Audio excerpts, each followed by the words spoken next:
Hi, Dagobert from Dagobert Tackleworld here for this week's fishing report for the 28th and 29th of August 2021. Okay, I'm just going to tell you quickly about what's happening offshore and roughly what the weather's doing this weekend, so you can get that intact. So offshore, we're looking at tomorrow, Saturday, like a little bit of westerly in the morning, and then it picks up a little bit, guys, and it's going to be blowing probably 15 knots pretty early. And then it does taper out in the afternoon to a really nice evening. So maybe if the swell's not up, it might be worth a shot offshore in the afternoon for snapper or Jew or if you're on the chase. And then Sunday morning looks fantastic at this time, but it will come in the northeast at around about 15 knots to 18 knots at around about sort of midday.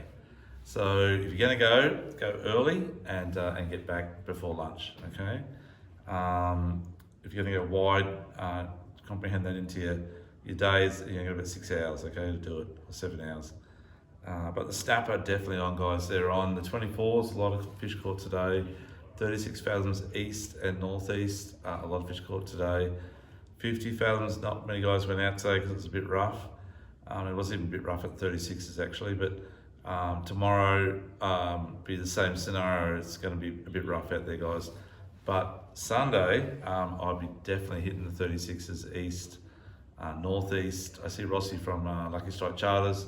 They got a nice fish yesterday, about 94 centimetres or something on the 36s east. Had guys today, they got some good fish out the front, just on the 24s, over about sort of 70 centimetres plus. We were at the yesterday, we lost a big one yesterday with my mate Ray. Unfortunately, didn't get to get in the boat, but anyhow, it's a good fish. There are some big ones in close, it's just on 20 fathoms. So there's a few good fish around. At the 50s northeast, definitely be chasing snapper, pearlies, and kingies and amberjack. We'll definitely be doing a lot of jigging with jigs. Sorry for one sec, folks. Yeah, long type jigs, if you can see that type of thing there. Long type jigs and focusing on fast type jigging if you're going to chase the kingies and amberjack rather than a slow pitch. If you want to go slow pitch jigging, I would definitely go a bit further to around that 100 to 130 metres and try for pearl perch because there's heaps of them out there, okay, and they're good size. There's not much current at the moment, the current's dropped right off, so in close there's virtually no current on the 24s. A little tiny bit to the south, just a tiny bit. On the 36s, I haven't heard today because that normally would have sort of given it a false reading. But Sunday morning, I think out on the 50s, they're talking about sort of 1 to 1.3 knots. So it's pretty good. And out deep, I think it's similar, guys. So if you've got a chance to go deep fishing early this weekend on Sunday, the current's good, okay? Apart from that, on the offshore side, there's still been a few little doggy mackerel caught on the reefs, like around Palmy and Mermaid, and even a few at the bags off Narranac. Plenty of tail at the bags off Narranac too. So you can cast things like this type of fellow around. It's a Japanese lure, and a really good one, and I just can't not help but eat it. X-Wraps, very good for casting, both around the bags, any of the wrecks, or around the white water and the surf. That's the Jackson lure again, also a great lure. All these lures I'm showing are very heavy. That's like 40 grams, okay? Cast a mile. Yeah, so that's sort of the options offshore this weekend. There's still a couple of Kobe around. There's definitely Jewies around. Try the blocks, try the 18 fathoms out the front, 12 fathom bait reefs out the front. And if you want to do that on Saturday afternoon, perhaps. The weather next week looks like there may be a little bit of a gap on Tuesday morning, but it's not very good. And then it's absolutely crowded subtly. But if you look at the long range forecast, next Saturday and Sunday, showing like 8 to 10 on Saturday and 4 to 6 knots on Sunday, which is like incredible. And then it comes in quite windy late Sunday afternoon, so it might be worth a go too. Anyhow, that's about it for offshore this weekend, guys. Good luck if you get out there, be careful. Watch that swell, there's a little bit kicks in off and on with that big low down south, but I think it's not too bad unless you're out wide, it might be picking up a bit. And we'll talk to you next week on the offshore report.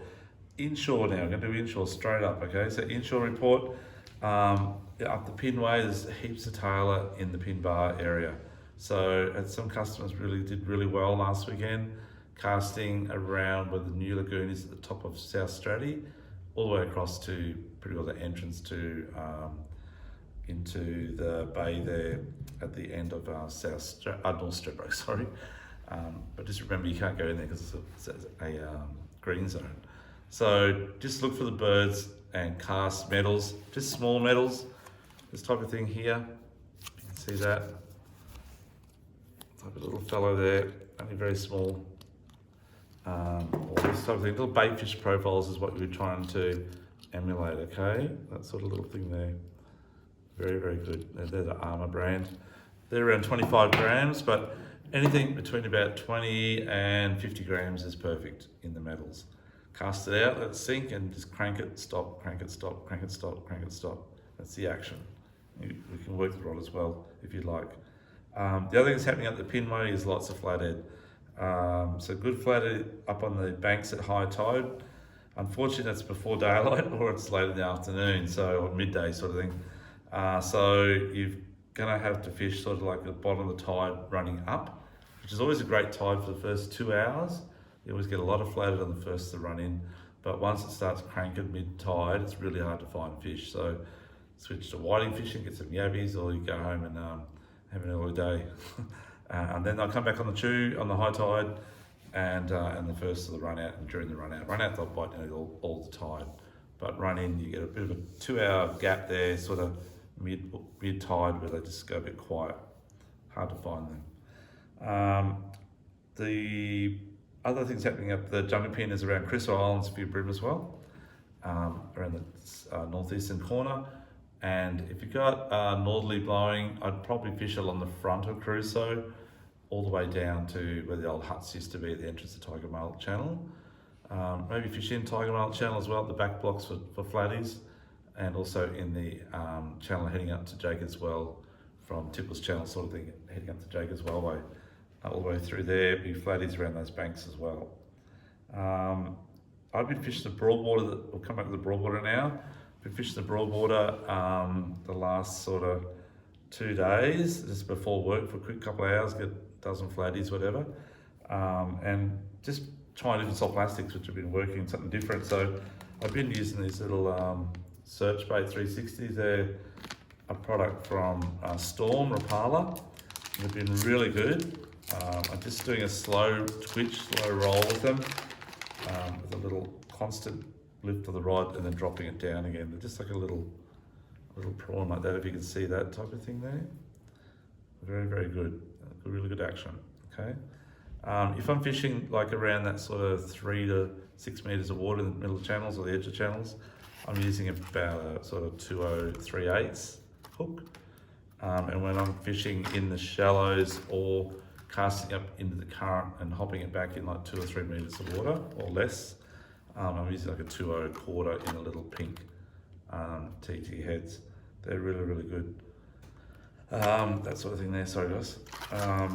The other thing I've been using recently, which I haven't used before, but they're really, really good for just slow rolling for the flatties, and really good around weed beds where you've got maybe a metre or a metre to 2 meters of water with weed clusters and sand clusters, sand weed sort of thing. And you just twitch it in, flick it in, twitch it, really soft, and that little light jig head, or even 1/6 size jig head.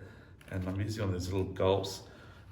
These come out last year, but I haven't really given them much effort until this last couple of weeks. They've been really good.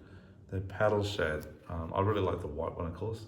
They do an array of colours, but that one there's been an absolute humdinger. So if you want to try something different, if you can see that, it's a little bit hard to see, but they are really, really good.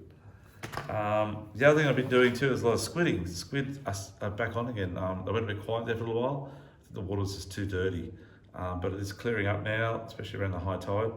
The squid have been really good, and of course those arrows are getting bigger and bigger and bigger. I caught one on last Saturday night, and I put it in the bucket, and the tube was actually hanging. They're really weird. They're long. They bend. It's like crease bend, not the thickness, but just flat crease bend, and that half his body was hanging over the bucket with his head below that. It's quite a big one. And they've been really, really good. So we've been squidding at night with the green lights, or we've been squidding during the day on the high tide. That's, as always, that's my set one that I use. It's got a rattle, but it's just the colour seems to work really, really well, especially in any colour water. And I've been using, again, like I keep saying every week, the Eggy style in the Shimano. Had a mate of mine, Troy, he's been smashed on the pink. I mean to tell you that because he'll probably get mad at me, sorry Troy. But so I switched to the pink one instead of the white one in this one, and it's been really, really good too. So in the Shimano ones, they just seem to work really well. That particular pink one and the white one's not that big one, but the little one, that's a 3 size, that's a 2.5 little pink one I showed you. I'm casting that into the current or just across the current a little bit, but up into the current and hopping it back. I'm actually fishing like I'm fishing for flathead, so it hits the bottom, it goes slack, I just lift it up and then I'll drop it back down again. Look at aggressive jig and drop back down again. And it'll go wind and they're on there. So they've hit it on the fall as flathead do. Sometimes you'll go to lift it and they'll just jump on straight away. So 1, 2, 3 up and doing that, rather than just sitting there and slow winding it. So give your rod a bit of action, okay? And see how you go. Other than that, the broadwater, a few whiting around, the back of wave break's been not too bad on the first of run-in tide early in the morning, so get there early, get your yabbies, and as that water starts to creep up across the flats, if you're actually wading, you pull your boat up on the shoreline, and you walk out in about ankle deep water, and you're wading in that shallow depth with unweighted, no sinker, unweighted hook, about a size 2 or a 4, using a mid-sized yabby and just casting it out unweighted, and the big whiting are loving it. Same scenario around Crab Island too, and I haven't tried that system in some of the banks on the Coomera, but I reckon it'll work out in front of Paradise Point there on that big bank in front of the boat ramp. Give that a go. Plenty of brim around, and the seaway has been a few small jewies, not too bad, but nothing really big in size. And on the beaches, it's been fantastic. Just the amount of tailor caught is ridiculous. Definitely worth a go. Give the tailor a go, and spin lures or fish in the afternoon or early morning with pilchards. Sandpump and jetty, been very good. Again, the hit and miss there, one day is really good, next day is really quiet. My suggestion would be on the sandpump and jetty is that fish it when you can't fish the beach, which means it's windy. So when it's windy or the swell's a bit big, that's when you fish the pump and jetty. Remember, it's open 8 in the morning till 8 at night. Gates are locked outside those hours. Definitely worth a go. Apart from that, along the beach and estuaries, that's probably about all that's happening. A few garfish around still, over near the old oyster lease, near the end of the north wall of wave break, of the seaway, sorry, on Stratty, and also in front of Lotus Creek, heading across towards SeaWorld, and also on the SeaWorld side of the main channel. Okay, give that a go. For the squid, sorry, before, just try around west of foreshores, anywhere from Runner Bay Marina all the way up to the Gold Coast Bridge at Sundale. And on the eastern side, just the main channel, both north and south of the seaway, on the edge of the main channel.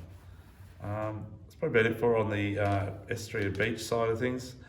And now we'll quickly go into the freshwater side. So freshwater side, I haven't heard much this week. I would dare say that the same deal as everything at this time of the year is the bass are schooled up near the wall.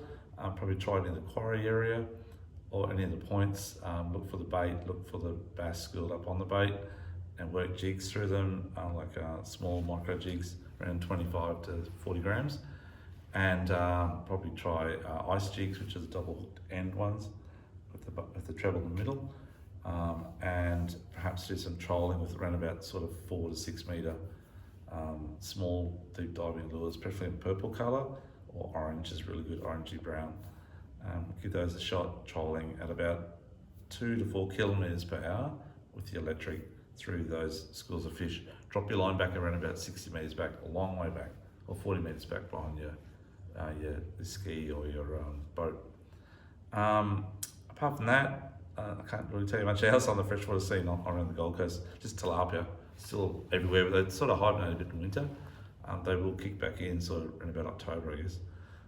Anyhow, until then, good luck fishing this weekend. Don't forget to check out our latest on our Doug Bird's fishing channel on YouTube.